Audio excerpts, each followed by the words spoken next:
जय हिंद दोस्तों।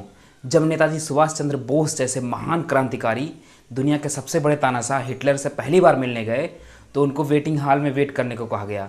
वहाँ पर बोस जी ने किताबें उठाई और पढ़ना शुरू कर दिए।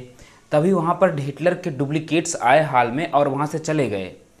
ऐसे ही हिटलर के कई सारे डुप्लीकेट्स उस हाल में आते गए, लोगों से मिलकर वहाँ से चलते चले गए। लेकिन नेताजी ने हिटलर के किसी भी डुप्लीकेट को रिकॉग्नाइज नहीं किया, उनको तवज्जो ही नहीं दिया। लेकिन वहीं दूसरे व्यक्ति जो हिटलर से मिलने आते थे उनके डुप्लीकेट से मिलकर चले जाते थे। तभी अंत में हिटलर हाल में इंटर करता है और उसने जैसे ही बोस जी के कंधे पर हाथ रखा, बोस जी बोल पड़े हिटलर।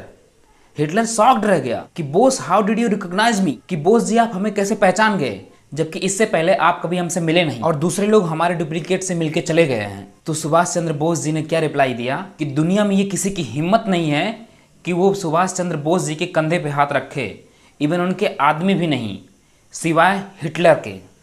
तो इससे आप ये अंदाजा लगा सकते हैं कि सुभाष चंद्र बोस जी भारत ही नहीं दुनिया के सबसे बड़े ताकतवर नेताओं में से एक थे। जय Hind. Subscribe the channel for more updates. Thank you.